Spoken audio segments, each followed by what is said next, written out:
100 years ago, on the early 1914, countries were enjoying peacefully times. Imperialism was strong and the world was competing to control more foreign colonies. In the small country of Austria-Hungary, the Archduke was walking happily. A bang sounded loudly, and the First World War began. Germany and Great Britain were in an arms race.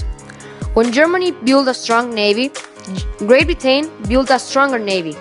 Several countries began competing for the strongest military forces. By 1914, there were two major alliances. One was a Triple Alliance. Its members were Germany, Austria-Hungary, and Italy. The other major alliance was a Triple Entente. Belgium was a neutral country. It did not take sides. On August 4, in 1914, the German troops invaded Belgium anyway. For this, Great Britain declared war on Germany. Belgium then joined the fight against Germany.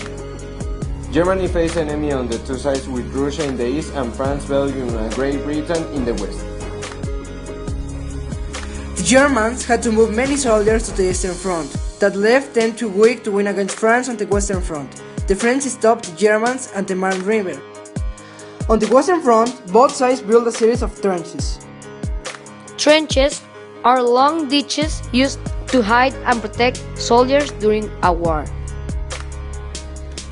In the beginning, there were only a few countries at war. Germany and Austria-Hungary were called the Central Powers because of their location in Central Europe. Great Britain, Russia, France, and Siberia became known as the Allies. States often sent supplies on ships to Great Britain. In early 1917, German submarines began attacking American supply ships and passenger ships. On April 6, 1970, the United States declared war on Germany.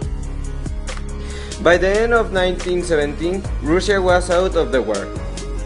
In the spring of 1918, the Germans launched a massive attack against the Allies, but the Allies were not defeated.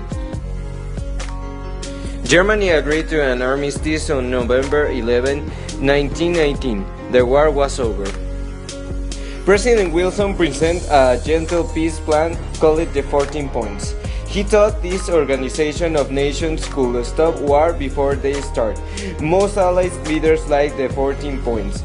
The French, however, wanted a more harsh agreement. They want to punish Germany. Punishments for Germany. The first one is Germany lost all the colonies in Africa and Asia. Second one, Germany was not allowed to build submarines. Third, Germany had to return land to France. Fourth, Germany was not allowed to put soldiers in the area called Rhineland. 5. Germany had to pay